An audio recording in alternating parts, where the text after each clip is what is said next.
After more than a week flying around U.S. airspace, the Chinese spy balloon, or at least one of them, has finally been shot down. The international incident has provoked all sorts of questions. What were the Chinese looking for? Why did the U.S. government let it get halfway across the country before acknowledging that the Chinese spy balloon even existed? Why did it take so long for Biden to shoot the damn thing down? All fine questions. We should get the answers. But there are more important questions that we should get answers to first, because despite all the sensational headlines, the balloon is not that big a story. What is the story? What is the news from the Chinese spy balloon? That China is spying on the United States? We already know that. Every powerful country on earth is constantly spying on every other powerful country. And this is especially true of the US and China, the global hegemon and now the rising second power. The balloon is the least of it.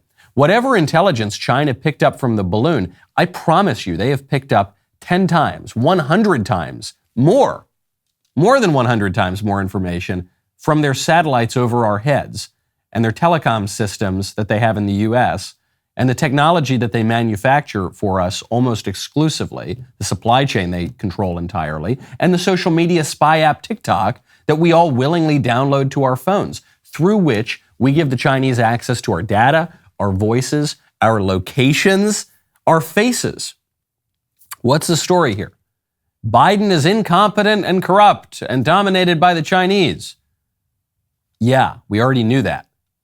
It's all troubling. I'm not denying it. I'm not excusing anything.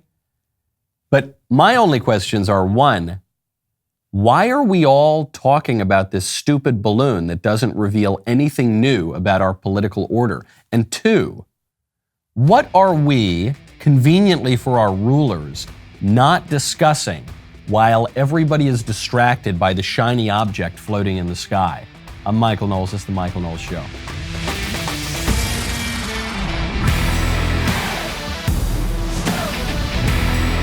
Welcome back to the show. My favorite comment Friday is from Robert Copter, who says, pretty harsh comparing Tom Brady playing a few more months of football to causing the downfall of a kingdom. Listen, some people thought that my comparison between Tom Brady and Hezekiah, king of Judah, was harsh, and I think it was harsh, but it was fair. Okay, that's the way it goes. That's the way it goes. You don't want to live a life that is unbalanced, okay? And when you want to restore balance to your own body, you need to check out Balance of Nature. Right now, go to balanceofnature.com, use promo code Knowles. You know I love Balance of Nature. It can be tough to think, okay, did I get all my right fruits and veggies and this vitamin and that? No, people don't pay attention to that, okay? Balance of Nature, fruits and veggies, that's the best way to make sure that you are getting essential nutritional ingredients every single day. Their products are 100% whole food.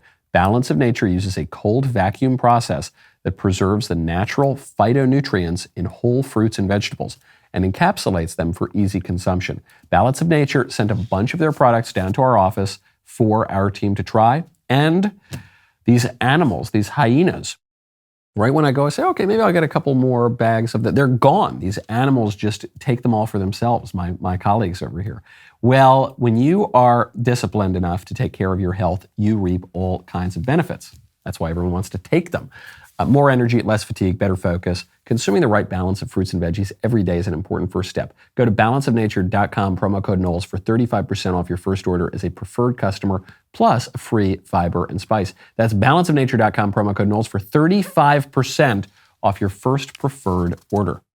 I'm immediately going to violate my own advice and talk about this balloon, but only briefly. I'm going to talk about the balloon very briefly because everyone's talking about it, but then I want to move on to stories that I think really matter, because I think that the stories we're not talking about while we're all distracted by a literal balloon, the only way it could have been more on the nose is if it were a Chinese spy butterfly.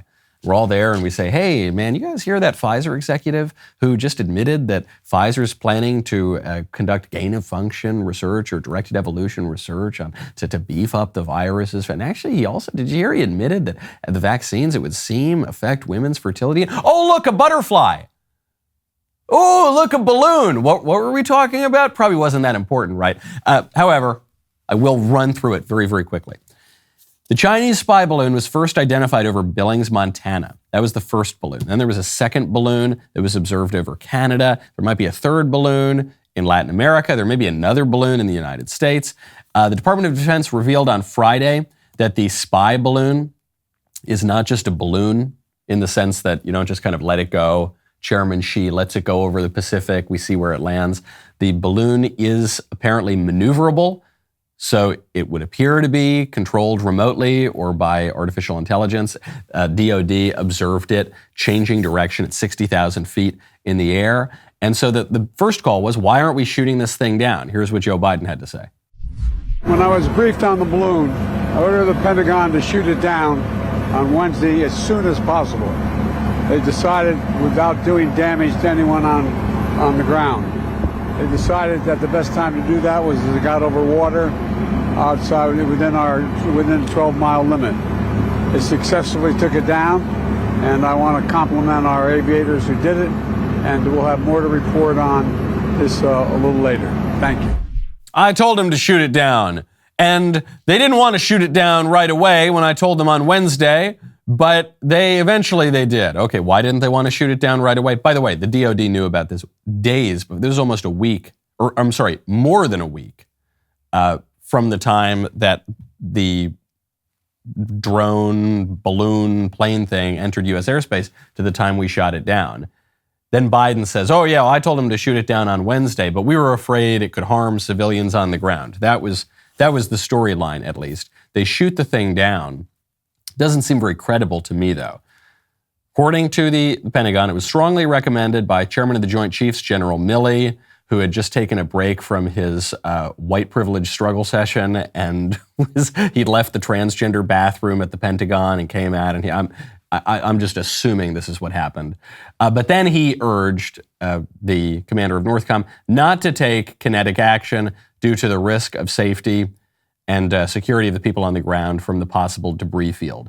In terms of size, I'm not able to get into specifics other than to say it's big enough that in reviewing our approach, we do recognize any potential debris field would be significant and potentially cause civilian injuries or deaths or significant property damage. I don't believe that. I don't think that is true. I think that the U.S. has very advanced military capabilities, and this is a very vast country that is largely uninhabited. And the idea that one of our aviators can't capture or completely destroy a Chinese spy balloon without killing civilians is just patently absurd. And clearly some CYA, they didn't want to have to answer for why they did not shoot this thing down. Then Bloomberg reported U.S. officials were well aware that the balloon was in U.S. airspace as early as January 28th, and that it was over Idaho on Tuesday, and they didn't want to tell the public. Why didn't they want to tell the public? Because Secretary of State Blinken is supposed to go to China now, this week, and that trip is now off. Okay, so then the question is, why did it all take so long? Why do we know about it? Why did it all take so long?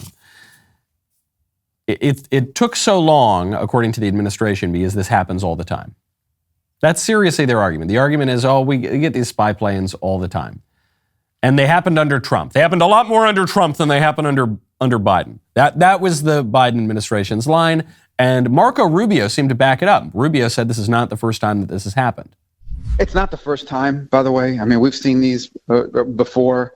I just think yesterday the acknowledgement of it is because they knew people were going to be seeing it. And there were going to be reports about it, and you couldn't hide it. And look, there's those sensors and those things that they're gathering, but they can also get that information from satellites. They can get that information from all of the Huawei equipment and routers that are still installed across the United States. I mean, there's a million ways they can gather this information that they want, and they are doing it. Their espionage levels have grown.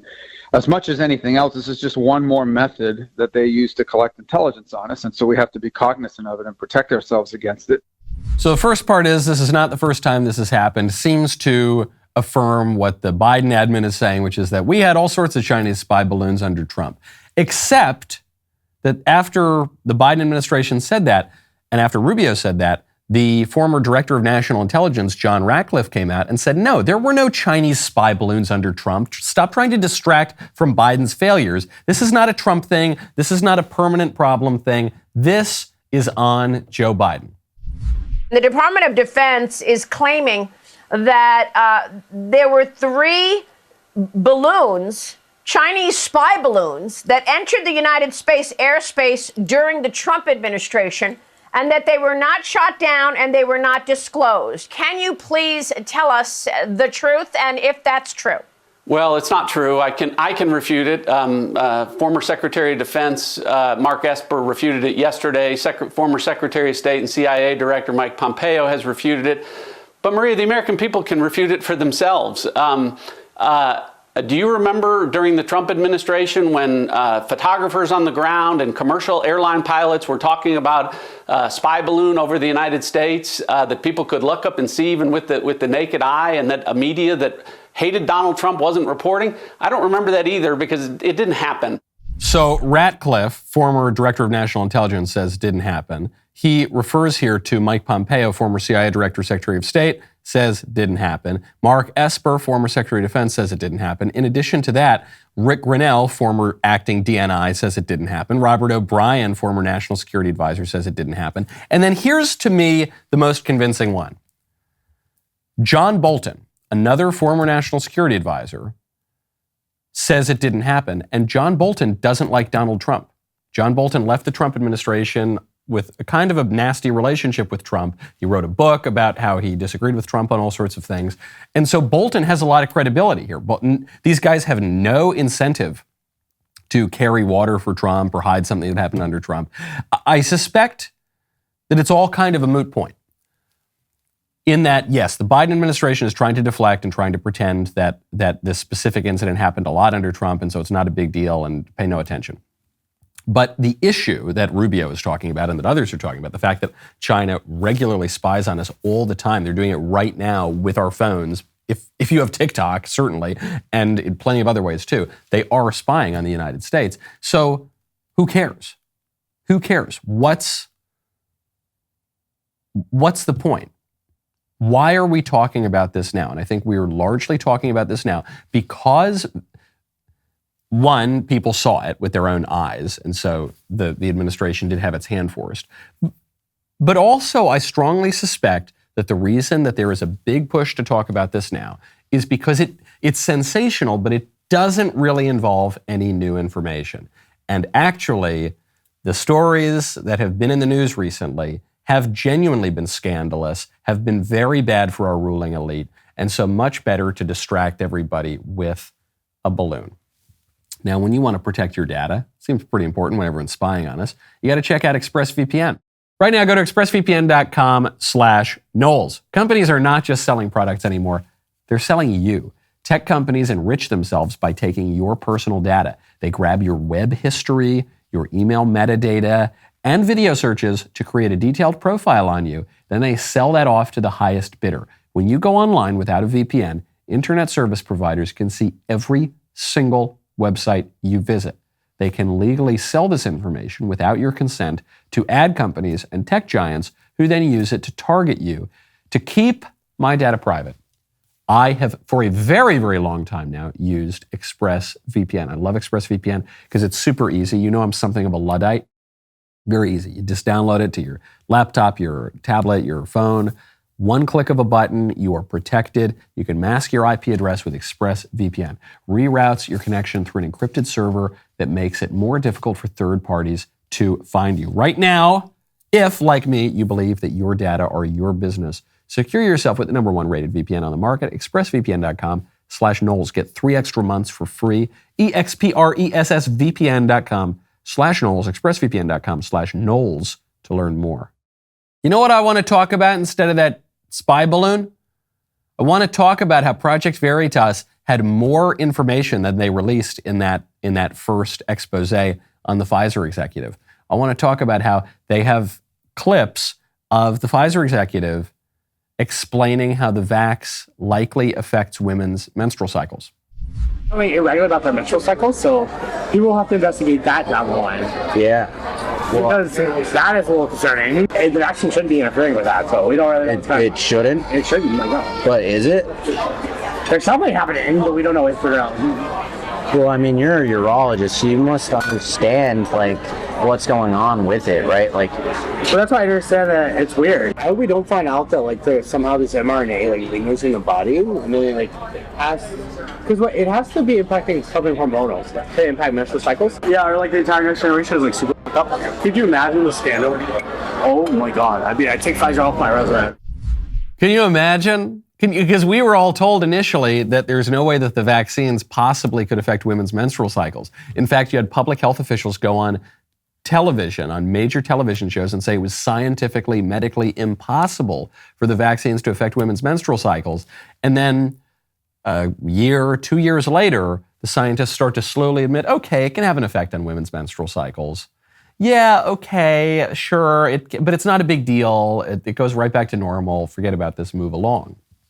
And then you get this guy, the Pfizer executive, saying, man, something's up. And the honeypot undercover journalist says, are you saying that it's affecting women's menstrual cycles? And the Pfizer exec says, well, it's not supposed to. He says, but is it? And what does the Pfizer exec say? He says what we've all been saying. He says, well, something's going on. Yeah, obviously something's going on. I love that shift, even in the speech of the Pfizer executive himself, where he says, well, it's not supposed to be happening. All of our genius scientists said it's not supposed to be happening.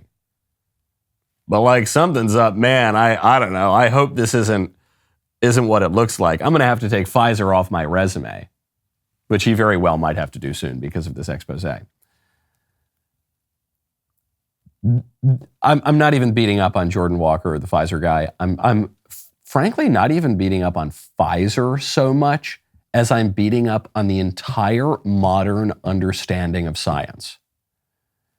The modern understanding of science is that for all of human history, people have been big, stupid, superstitious idiots. And they were essentially doing rain dances and having shamanistic rituals by witch doctors. And none of that actually had a medical effect in the world. But now we've got serious scientists, guys like Dr. Fauci, and they wear white lab coats, and they have stethoscopes on, and they have fancy degrees from Harvard and Princeton and Johns Hopkins, and you can see it there. And they have spectacles on and really serious affect, and they tell you, I am the science. I represent the science. And so you can't argue with me. I'm not political. I'm just the science. And therefore, they're right about everything. And it turns out that those modern medical scientists are not all that different from the old witch doctor shamans dancing around doing the rain dance. The way that this Pfizer executive, clearly he'd had a couple drinks, the way that this Pfizer guy is talking about the vaccine is the way that all of us are talking about the vaccine. Just, it's doing a thing that I thought it wasn't supposed to do. Wait, you said it was going to completely stop people from catching the virus, but that obviously wasn't true. And you said it was going to be totally safe, and you said it was going to be really effective, and none of that stuff turned out to be true. And usually when the Pfizer execs, when the Dr. Fauci's, when the public health people know that they're on TV, they keep a totally straight face.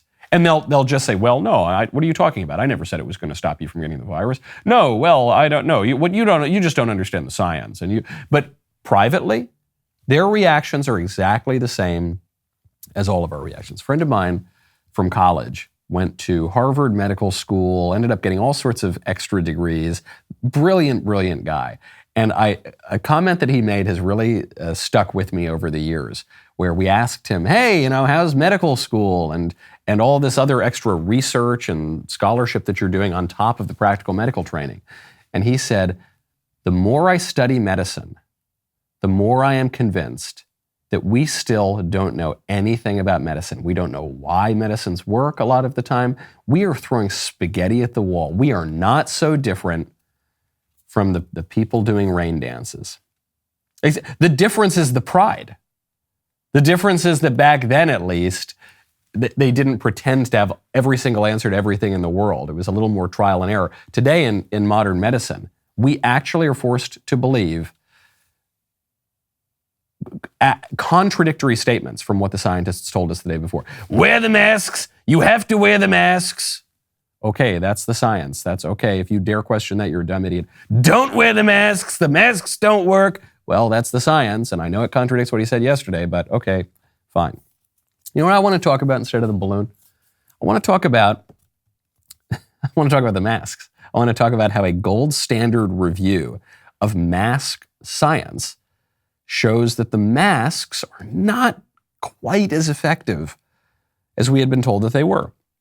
This is according to an analysis from the gold standard of evidence-based reviews. Wearing medical and surgical masks or N95 or P2 respirators, so even the fancier kind of masks, to stave off the transmission of respiratory viruses may be largely ineffective.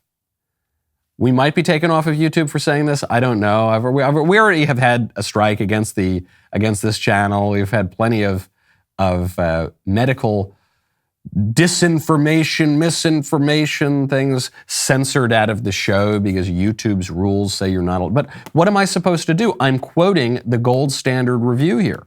I'm quoting a review from the Cochrane Institute, which updated its review from 2020. It examined 78 global studies comprising more than 1 million people, found that wearing a mask in a community reduced the risk of getting flu or COVID-like illness by about 5%.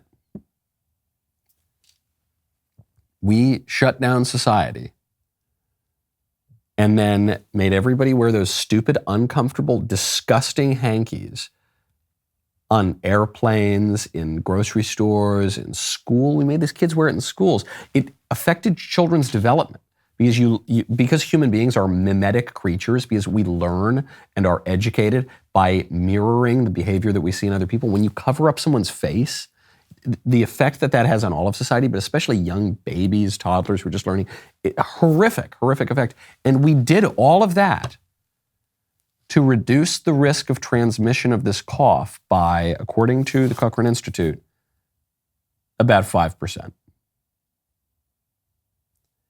Quote, irrespective of the limitations of the study, its results indicate that the true impact of medical surgical masks and N95 P2 respirators on the transmission of the viruses is at best very small, says Professor Francois Balloux, professor of computational biology at University College London. All of which is to say, why do I bring this up? To advocate against mask policies. Well, I pretty much never wore the stupid masks. I wore them under only extreme duress if I had to take a flight, say, to go give a speech, and I thought that giving the speech was worth putting on the dumb hanky to take the flight. But I bring it up now to give you a little bit of encouragement, maybe a little chastisement, maybe a little encouragement. I guess it's both. We were right. We were right the whole time about everything. We were right about the virulence of COVID.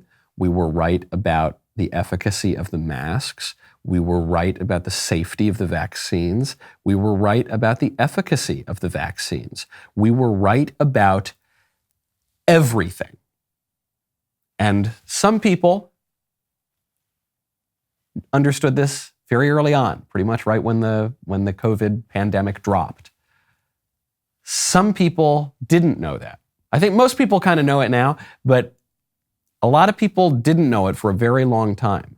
And the people who didn't know it for a very long time were the people who were willfully trying to deceive people, called us stupid, called us murderers, called us a threat to public health, called us uneducated, people in fancy lab coats, people on TV with really straight faces, even many Republicans, I'm sorry to say, they called us all those things. We were 100% right. So I'm not just spiking the football, doing a little victory dance, trying to bolster everyone's egos and pride. Quite the opposite. I'm trying to instill a little bit of humility in the other side, and I'm trying to encourage people.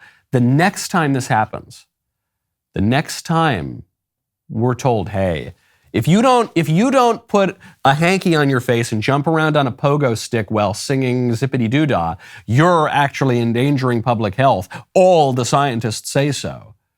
And you say, it doesn't sound quite right to me. I don't think that's true.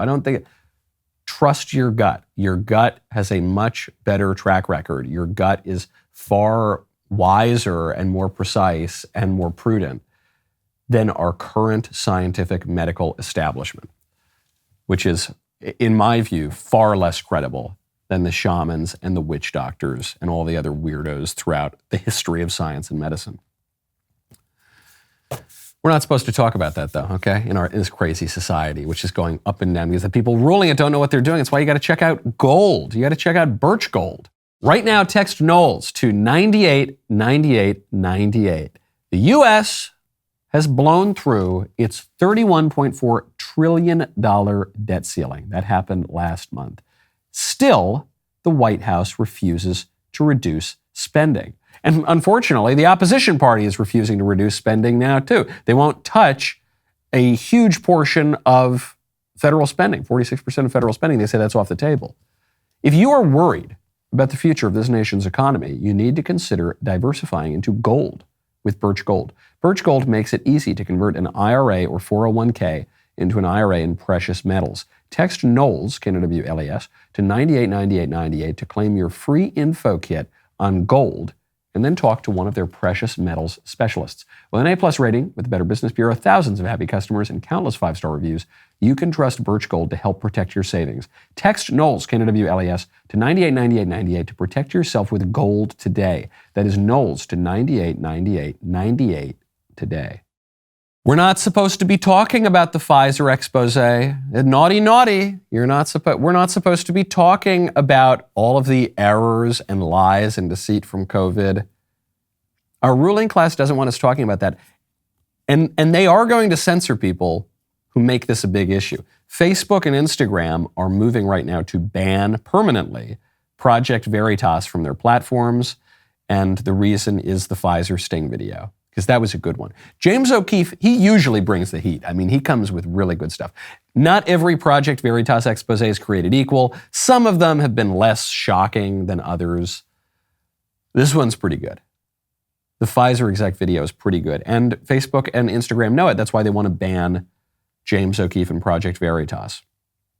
Even Twitter under Elon locked Project Veritas out for about 2 hours. I assume then they got the call from Elon. They're like, what are you guys doing? Put Project Veritas back on. But if Elon did not run Twitter, Project Veritas almost certainly would still be off the platform. They don't want us talking about that. And to me, this is a meta-political lesson. The politics of politics that's worth paying attention to.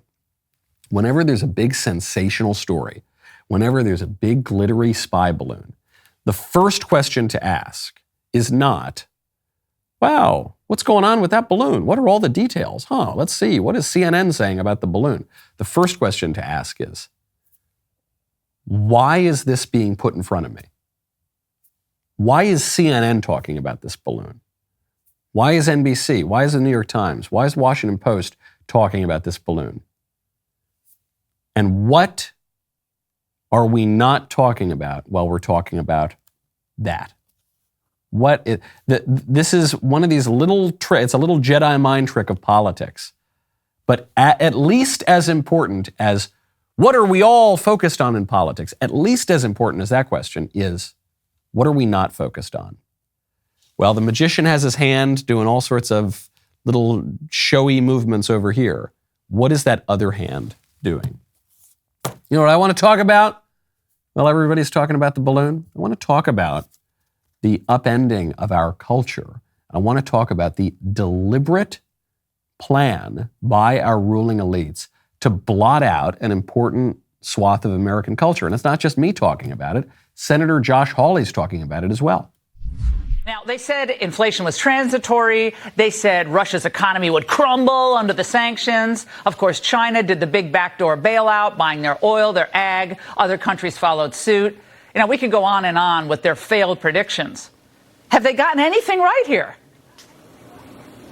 No, they haven't, Laura, but I will tell you this. They are getting what they wanted in an ultimate sense, which is they want to remake our economy. Joe Biden wants to remake our economy such that we don't have any more blue-collar work in this country. We don't have jobs for working people. all of those folks have to depend on the government, and all we have instead is this climate green economy where you have to have a fancy degree, where you have to get a white-collar job in a big city, and if you want to live in the middle of the country, there are no jobs for you. That's what they want. They don't like blue-collar workers. They don't like blue-collar culture. And so they're trying to wipe it out by changing our economy. And Laura, they are succeeding. We have got to stop them. Joe Biden wants to remake our economy such that we don't have any more blue-collar work in this country. We don't have jobs for working people. All of those folks have to depend on the government. That's his claim. And it's going to be written off by the liberals and by the squishes and the liberal-adjacent Republicans as just a bunch of populist demagoguery. Here we go. Here's Josh Hawley trying to rile up the people. What he's saying is obviously true. The way that we know it's true is that the elites talk about it openly. They say, oh, we've got these bitter clingers out there. We got these deplorable, irredeemable people. They just need to go away. That's what the libs say. And then what do the squishes on the right say? They write long articles about how small-town America needs to die, about how it's good that blue-collar jobs, or not even blue-collar jobs, I guess just what are called unskilled jobs, are shipped overseas. It's funny that these jobs are called unskilled because as you see the advent of artificial intelligence and ChatGPT, you're noticing that the jobs that are most at risk of being replaced right now actually are white-collar jobs. It's actually accountants, some kinds of business people, journalists actually. The only people who have, at this moment, lost their jobs as a result of ChatGPT are BuzzFeed journalists whose work is now going to be done by this computer. So there's a kind of irony to that.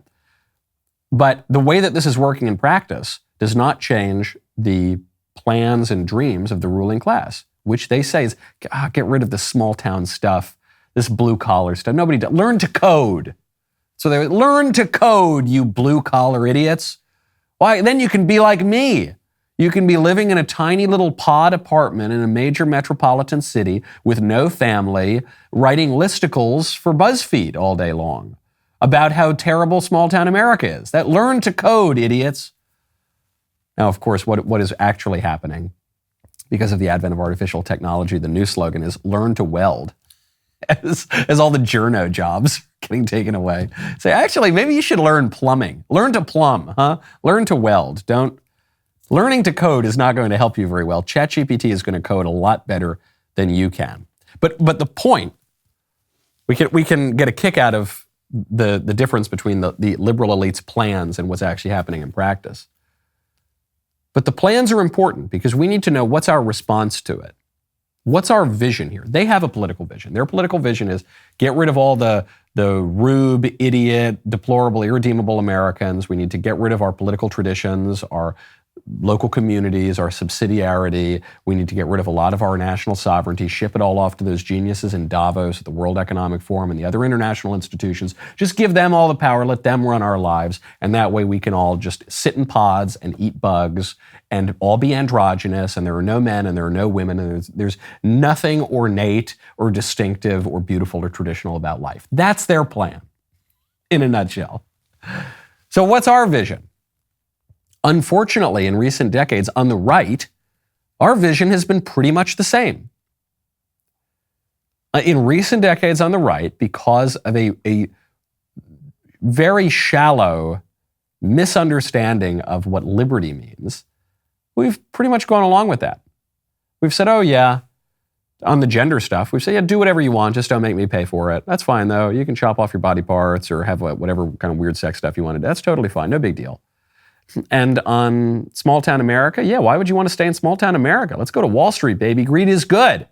Let's do it. We're all going to be Gordon Gekko. We're going to be Leo DiCaprio in that Wolf of Wall Street movie. Yeah, man. We're going to be Ayn Rand. Let's go do it. And then, just in terms of the economy itself, we've been told that creative destruction is the greatest thing possible. We just need profits above all else. Boost up that GDP. Ship all our jobs overseas, that's fine, because GDP might go up and we'll get cheap junk from China. And then because the junk that China makes is going to be cheaper than what we could make here in the United States, then everybody's going to make a little bit more money as consumers. We're going to be a consumer society that just has a little bit more profit margin for corporations. Won't that be great? That's what we're conserving? There was always this schizophrenia to Republican political speeches over the last 20, 30 years, which is on the one hand, they said, we need to defend traditional American values, small town America, change begins at the dinner table. Also, we need creative destruction. Do whatever you want. Yeah, we should loosen up the marriage laws. Yeah, that's totally fine. We can have divorce. We can have, people shouldn't have large families. Yeah, we can just move to the cities and ship our jobs overseas, and that's a great thing. What are we conserving? Are we only conserving profits? There are many people on the right who, if you had a couple drinks with them, like the undercover journalist with Pfizer, they would admit that to you. They'd say, yeah, that's what we're conserving. They would say it a little more euphemistically. They'd say, we're conserving liberty. But by liberty, they don't mean an exalted liberty. They don't mean the Edmund Burke kind of liberty. They don't mean the Founding Fathers, George Washington kind of liberty that is circumscribed by a pretty well-defined view of morality and the way society is supposed to work and our roles in society and gender roles and social roles and all the rest. No, they just mean go do whatever you want whenever you want to do it. What are we conserving? We'd just be conserving leftism at that point. Now, some conservatives have the right idea. There's this great Congress lady. I have more respect for her by the day. Victoria Spartz. She moved to the U.S. in 2000. She worked in local politics, a businesswoman. And then she ran for Congress in 2020. And now she's going to quit Congress. She's not going to quit. She just isn't going to run for re-election. So she's going to fulfill her job, her promise to her constituents. But she said, I won a lot of tough battles for the people and will work hard to win a few more in the next 2 years. However, being a working mom is tough and I need to spend more time with my 2 high school girls back home, so I won't run for office in 2024. It's been my honor representing Hoosiers in the Indiana State Senate and U.S. Congress, and I appreciate the strong support on the ground. 2024 will mark 7 years of holding elected office, over a decade in Republican politics. Now I'm going to go spend time with my girls because they're in high school now and they need their mom. Yes, good. Yeah, now we're talking, man. Oh, now someone's talking. Like even slightly, almost kind of a little bit like they want to conserve something that really matters. This is a great thing. Yeah, she should be with her daughters. And she has more of an obligation to be with her daughters than if she were a man. That's true. A lot of people are going to say, oh no, come on, Victoria, you're only giving in because you're a woman and you feel like mothers need to bear so much more of the responsibility of actually nurturing and raising children. And to that I say, yes, that's true. It's true. If she were a man, she wouldn't have this kind of pressure to be at home quite as much. That's just a fact of life. Women are more nurturing. Mothers do have more of a role in the tactile, minute-by-minute raising of children. And she's acknowledging that, and she's saying, I got to do that. I got to put that first. That's more important. That is more important. Thank you. Thank you to any Republican acknowledging these basic realities that contradict our modern liberal, interchangeable, everybody is the same thing, we're all androgynous kind of ideology, which is obviously wrong. Good job. She made the right, I'm sure it was a tough decision, but it was totally the right decision. Folks, we've got a timely and important book to share with you today. New York Times bestselling author Heather McDonald has teamed up with DW Books to bring you a powerful new book, When Race Trumps Merit: How the Pursuit of Equity Sacrifices Excellence, Destroys Beauty, and Threatens Lives. Heather McDonald is one of the smartest and most correct, most on-the-money political commentators and scholars out there today. She's just so extremely impressive, and she always brings the receipts, and her books are always great. And this one is no exception. This book is terrific. Do you believe in fairness and merit? Do you care about the future of our society and the institutions that shape it?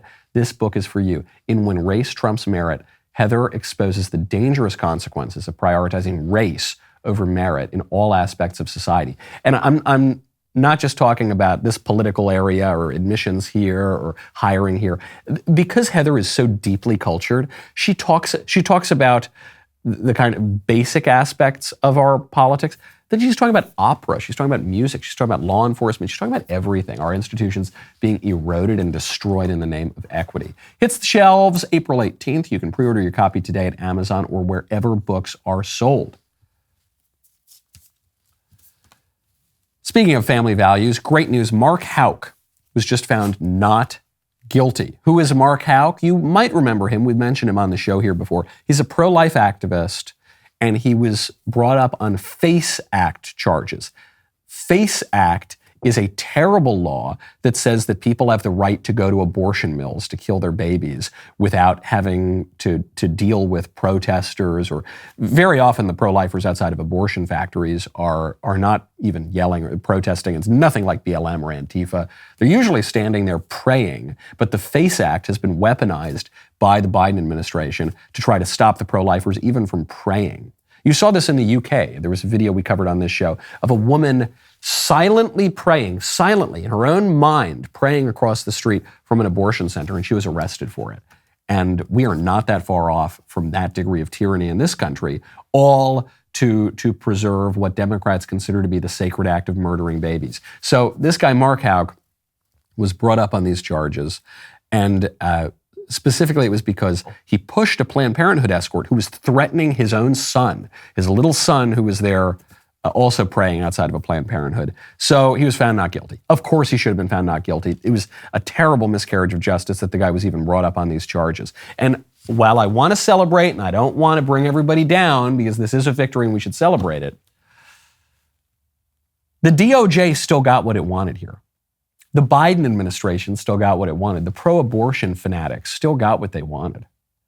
They didn't get everything that they wanted because this guy's not in an orange jumpsuit, but they got a lot, because they dragged him through this terrible legal process. They smeared his name and his reputation, and they sent a warning to other pro-life activists. Don't show up. Don't show up outside these clinics. It's going to be a problem for you. Yeah, maybe you won't go to jail, but we're going to make your life a living hell for months, maybe years. Yeah, maybe you're going to want to think twice before you go pray the rosary outside of Planned Parenthood. Yeah.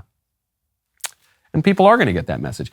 The pro-lifers are so clear-minded on this issue that it's very hard to discourage pro-lifers, but there will be some people who will be discouraged. Well, it's just, gosh, I got a lot on my plate this coming year. Do I really have time to go through a potential long legal battle?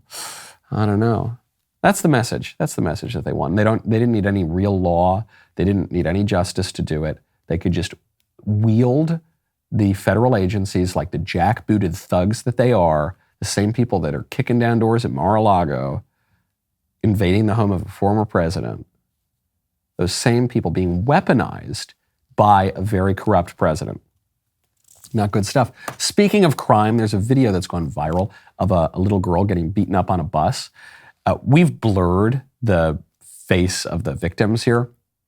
It's a 9-year-old girl being beaten up by what appears to be a high school student on a bus.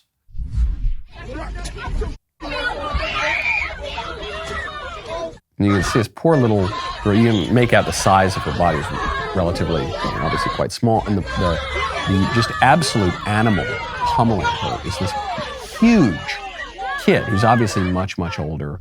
It's heinous. That's all I can watch of it. And we still blurred a lot of it. Horrible scene. In a way, it's good that the kids have cell phones now. You wish that any of the people with cell phones who videotape these crimes would put the phone down and go help, but they don't do that. At least they're videotaping it so that we can see it, though. So what are we going to do about it? What are we going to do about it? The answer in a lot of blue states and a lot of blue cities, which is where a lot of this stuff is taking place, the answer, sadly, is nothing. And the reason we're going to do nothing about it is because the decision makers' kids will never have to go to that school. The people who are responsible for harsher discipline, for protecting students, for increasing educational outcomes, they have zero incentive to do that. That kid who that giant animal who was pummeling that poor little girl, he got a citation for it. The kid should be in juvie. I don't know how old he is. I hope he's not 18. If he's 18, he should be in prison. But if he's under 18, he should be in juvie for that. That is psycho behavior. That is not just kids get into a scrap on the playground. I don't think we need to call the cops every time a couple of boys get into a fight on the playground at recess, okay? But when a giant hulking animal teenager starts pummeling some poor little 9-year-old girl on the school bus, relentlessly pummeling her, that kid needs to go to juvie, okay? I don't think that's so extreme. But it won't happen. None of that stuff will happen. Because the incentives to help now are only if your kids go to that school, the lawmakers' kids won't go to that school, and for the purposes of justice, which most lawmakers don't seem to care about these days, and our whole culture mocks the idea of justice and retribution and a moral order and tradition, so that's out the window. And then what are the disincentives to do anything? The moment that you go in and try to fix these schools, the teacher unions are going to come after you like crazy, and because these incidents are often happening in Democrat areas, the Democrats are totally in the pocket of the teacher union. So that's not going to do anything. The moment you get involved, especially if it's a school with a lot of black students at it, you're going to be called a racist. You're going to be anything you try to do to reform these schools, you're going to be called a racist. People who try to offer educational alternatives like charter schools are called racist somehow for improving the educational outcomes of black students. Somehow you're still called. So, and racist is the worst thing you can be called in society. There's absolutely no incentive there. And there's lots of other problems. And hey, we got to talk about that stupid balloon in the sky. So no one is going to pay attention to it. It's sad. I wish that we could do something. But what are we going to do when it's happening in liberal areas? And when even the federal government is entirely controlled by the libs? It's just not going to happen, other than the House of Representatives. We can call some hearings. It's not going to matter. And it's not going to matter not just because of certain bad people in office. It's not going to matter because of the very structural problems, especially when it comes to education. Speaking of racial politics, this I can't leave before playing this. Sweet little Elisa sent this to me yesterday. She goes, Mac, you got to see this. I said, I don't know. I finished writing my show, the points I want to talk about tomorrow. You know, we all have to talk about that dumb balloon. She goes, no, Mac, you got to see this. This is a new Disney show. It's actually a reboot of an old Disney show, which I had never heard of, but it's called The Proud Family. This is the show. This country was built on slavery, which means slaves built this country. Tilled this land from sea to sea to sea. First there was rice, tobacco, sugar cane. Then Whitney did his thing and cotton became king. And we were its soldiers, 4 million strong, fighting for America's freedoms, even though we remained America's slaves. Built this country. The descendants of slaves continue to build it. Slaves built this country. And we, the descendants of slaves in America, have earned reparations for their suffering. And continue to earn reparations every moment we spend submerged in the systemic prejudice, racism, and white supremacy that America was founded with and still has not atoned for. Slaves built this country. Not only field hands, but carpenters, masons, blacksmiths, musicians, inventors built cities from Jamestown to New Orleans to Banneker, Washington. And we demand our 40 acres and a mule. Bump that! You can keep the mule. Keep the 40. We're taking our freedom.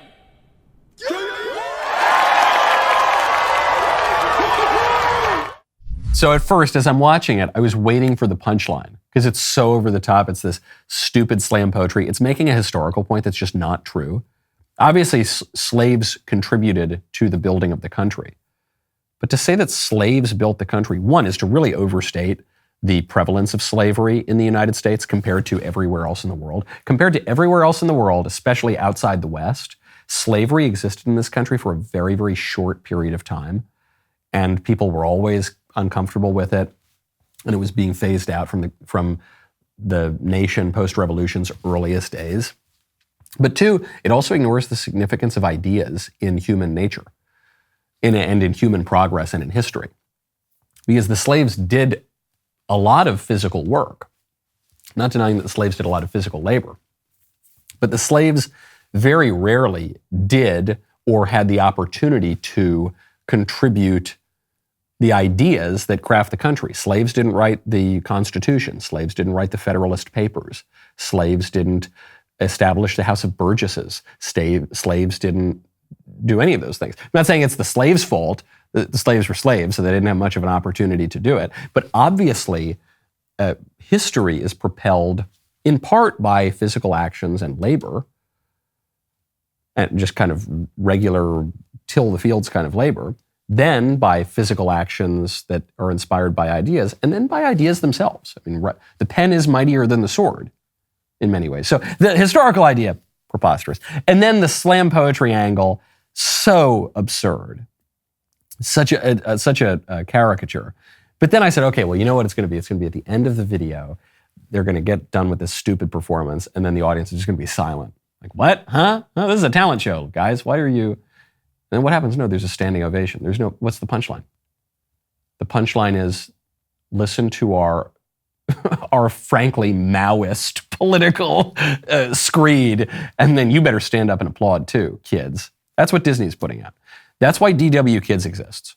That's why we're doing it. That's why Jeremy is investing $100 million in DW Kids and the other entertainment content, so that your kids don't. I cannot subscribe to Disney if that is the kind of crap that my kids are going to see. And then I said, what is this cartoon? It's called The Proud Family. And I thought, of course it is.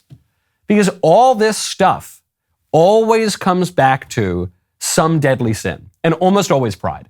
It's the pride parades. It's Sam Smith giving a Satan performance at the Grammys. We don't have time to get to that today. We'll get to it tomorrow. It's the Proud Family. It always comes back to some sin. It always comes back to some devilish imagery. And that's what you're getting from Disney. If you want your kids to live miserable lives, cultivate the vices, and probably worship Satan, subscribe to Disney. That's a good idea. If you don't want that, if you don't want them to learn bogus anti-historical nonsense, and you want them to flourish and be educated and live good, virtuous lives, head on over to DW Kids. It's Music Monday. We got some great music today. The rest of the show continues now. If you're not a member, become a member. DailyWire.com/Knowles. Use code Knowles at checkout. Get 2 months free on all annual plans.